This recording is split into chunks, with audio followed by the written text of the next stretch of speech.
ہوتے رہیں گے، مزید کتابیں ان کی شائع ہوتی رہیں گی.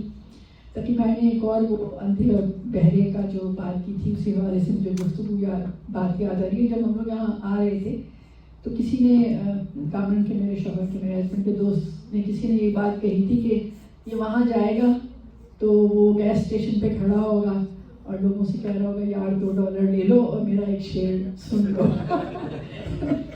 تو بات یہ ہے کہ شاعری کی کتاب کی رونمائی ہے. صاحب کتاب یہاں موجود ہیں اور جتنے اسٹیج پہ بیٹھے ہیں وہ بھی شاعر ہیں اور جو گفتگو کرنے والے ہیں وہ بھی شاعر ہیں. کہ شاعروں کا تعلق شاعروں سے ہی رہتا ہے. اب میں جن کو یہاں پہ زحمت دینے جا رہی ہوں وہ جو گفتگو کریں گی وہ بھی شاعرہ، بلکہ میں ان کو کہوں کہ مجسم شاعرہ جو ہر وقت شاعری کے موڈ میں رہتی ہیں. بہت اچھا لکھتے ہیں، بہت سینئر لکھی ہیں اور جو ڈگری ہے ان کی وہ چونکہ انگلش لٹریچر میں ہے تو جو دیکھتی ہیں شاعری، بہت بڑی بات ہوتی ہے کہ آپ کسی دوسری زبان بھی آپ کو آتی ہے. وہ ویسے کہ ہم نے سیکھا کہ دوسری زبان آنا بھی آپ کی ایک پازیٹیو بات سمجھی جاتی ہے. تو جو شاعری کو دیکھنے کی نظر ہے وہ ظاہر ہے زیادہ تیز ہے، کیونکہ دو ویسے تو فارسی بھی پڑھتی ہیں، فارسی بھی سمجھ لیتی ہیں، لیکن بہرحال ان دو زبانوں میں ادب کا مطالعہ کیا ہے. زرین یاسین سے گزارش کروں گی کہ میں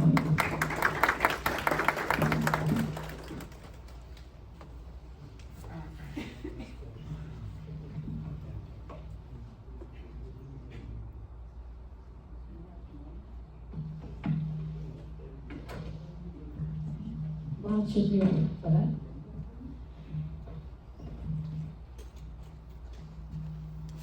ویسے تو میرا مضمون میری رائے اس کتاب میں شامل ہے، لیکن اس کے علاوہ بھی میں کچھ تھوڑا بہت بولوں گی. اجازت سے بھی آپ کا. کون کہتا ہے کہ خیرات قضا کاٹتے ہیں؟ کون کہتا ہے کہ خیرات قضا کاٹتے ہیں؟ زندگی تجھ کو وسط شوق و رضا کاٹتے ہیں.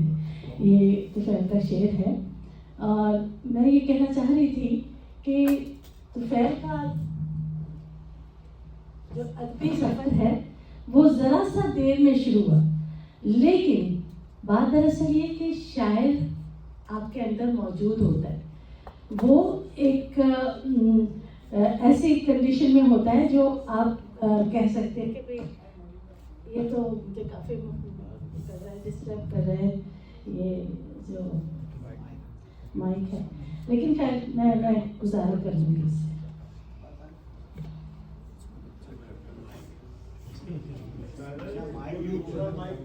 نہیں ٹھیک ہے،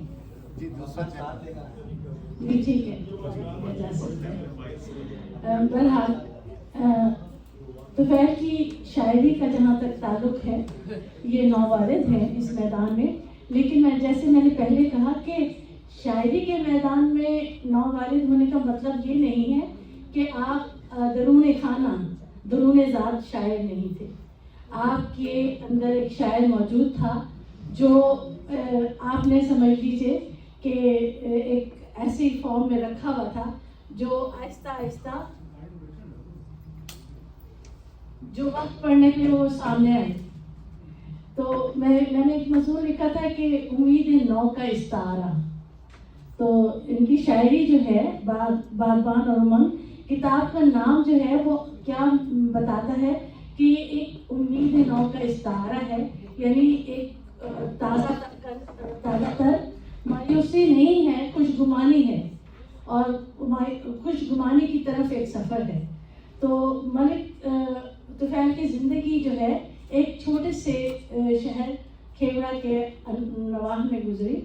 تو اس کی ہمارے ہاں جو زمین کا سے رشتہ ہے، جو ہمارے ہاں وطن میں کی جو مٹی ہے اس سے جو رشتہ ہوتا ہے وہ ہمیں ایک خاص قسم میں، میرا خیال ہے ہمارے ایشیا میں یا ہمارے ہاں ہندو پاکستان میں ہی ایک زیادہ ہے کہ ہمیں اپنی زمین سے اپنی مٹی سے بہت لگاؤ ہوتا ہے. تو وہ مٹی سے لگاؤ جو ہے وہ طفیل کی پوری زندگی کو احاطہ کیے ہوئے ہے.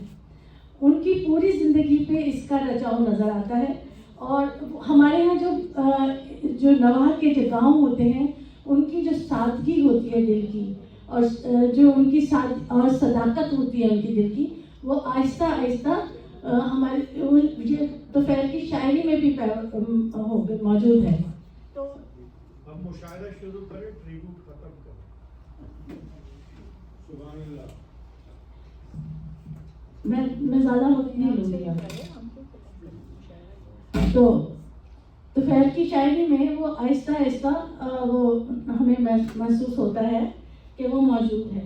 اور یہی وجہ ہے کہ ان کا کیونکہ اپنے خانوادے سے اپنے گھرانے سے بہت قریبی تعلق رہا اور انہوں نے انتصاب بھی اپنے دادی کے نام کیا اور رشتہ داروں سے ان کے پاس ان کا ایک خاص لگاؤ تھا. تو میں سمجھتی ہوں کہ وہ ایک انیس کا شعر ہے میر انیس کا کہ خیال خاطر احباب چاہیے ہر دم، انیس ٹھیس نہ لگ جائے آپ کی نوں کو. تو زندگی کی ایک بہت شاعر جو ہوتا ہے وہ ایک بہت حساس انسان ہوتا ہے اور اس کی زندگی میں مختلف تجربات پیش آتے ہیں.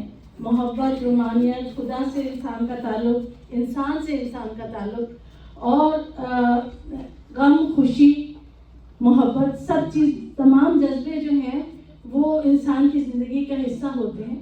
اور میں یہ سمجھتی ہوں کہ طفیل کی تمام شاعری میں یہ تمام جذبے بہت ابھر کے اور بہت صحیح طریقے سے سامنے آئے ہیں. علم ریاضی سے طفیل کا تعلق جو ہے وہ ان کی شاعری اور ان کی زندگی میں ایک بہت اہم کردار ادا کرتا ہے. وہ ہندسوں سے حیرت انگیز ترتیب، ہم آہنگی اور مساوات اور حرکات سے اپنے شعروں میں ترتیب تلاش کر لیتے ہیں. یہی وجہ ہے کہ ان کی شاعری میں ہم الفاظ کی ایک خاص ترتیب اور آہنگ محسوس کرتے ہیں. اور ایک شعر ہے کہ کہکشاں کی چشم حیران میں ستاروں کا ہجوم، ہر ستارہ اپنے اندر کہکشاں اور دن.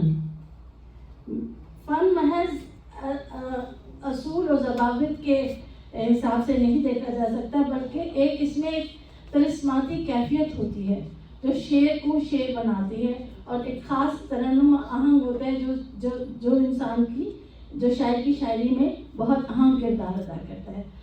طفیل کی شاعری میں تمام قسم کے آہنگ، تمام قسم کی موسیقیت موجود ہے. جیسے ابھی پرویز فاروقی صاحب نے تو بہت خوبصورت مثالیں دے کے ان کے ہر ایک خیال کو اور ہر ایک جذبے کو نمایاں کیا. تو میں یہ سمجھتی ہوں کہ لیکن جب آپ لکھنا شروع کرتے ہیں اس کے بعد ایک امید جو ہے، شاعر جو ہے وہ کبھی بھی رکتا نہیں ہے. اگر وہ سمجھنے لگے کہ میں رک گیا اور میں کامیاب ہو گیا تو شاعری ختم ہو جائے گی اس کی. تو مجھے غالب کا ایک شعر یاد آ رہا ہے کہ منظر ایک بلندی پر اور ہم بنا سکتے، عرش سے ادھر ہوتا کاش کے مکان اپنا. تو نئی امید اور نیا آہنگ جو ہے وہ اور نئی منزلیں جو ہیں ان کی ادب کے راستے میں موجود ہیں اور ان کا انتظار کر رہی ہیں کہ وہ آگے بہتر سے بہتر لکھیں.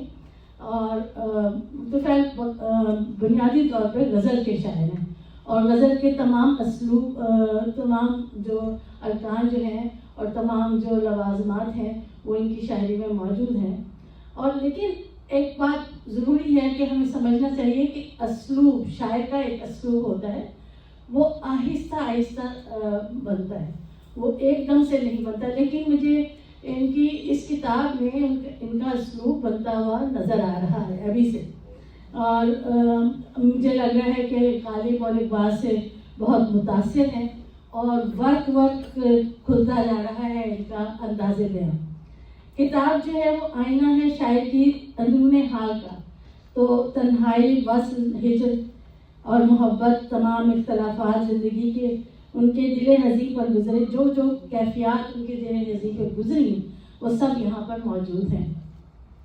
اور سب سے بڑی بات یہ ہے کہ طفیل نے کہیں بھی روایات کا دامن ہاتھ سے نہیں چھوڑا. شاعری روایت کو انہوں نے اپنے ساتھ رکھا اور موجود رکھا اور ہر اپنا مطمع نظر بنا کے رکھا. تو یہ بہت بڑی بات ہے. ہم لوگ بہت سے جدیدیت کے، ہمارے یہاں آج کل جدیدیت کے سلسلے میں بہت سے لوگ بھٹک جاتے ہیں منزل سے اور روایت کو چھوڑ دیتے ہیں.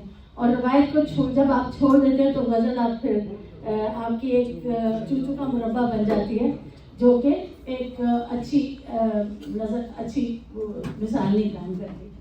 تو میرا ایک شعر ہے کہ بس کوئی حرف کبھی ذوق سماعت چھو لے, یا کوئی شعر ادب میں ہمیں زندہ رکھے. اور مجھے امید ہے کہ طفیل اپنے ادبی زندگی کا سفر جاری رکھیں گے, اور مزید بہت اچھی چیزیں اور بہت اچھی تخلیقات ہمیں ان کی دیکھنے کو ملیں گی اور پڑھنے کو ملیں گی. یہ کتاب جو ہے ان کی ایک شاعری کا ایک بہت مضبوط حوالہ ہے اور مضبوط تعلق ہے, جو آپ کو ادب سے جوڑے رکھے گا اور یاد لوگوں کے ذہنوں میں یاد رہے گا. اور میرا ایک شعر ہے کہ سوچ کا کوئی سفر بھی آخری منزل نہیں, سوچ کا کوئی سفر بھی آخری منزل نہیں, آپ کیوں الجھے ہیں اس بیکار سی تنقید میں.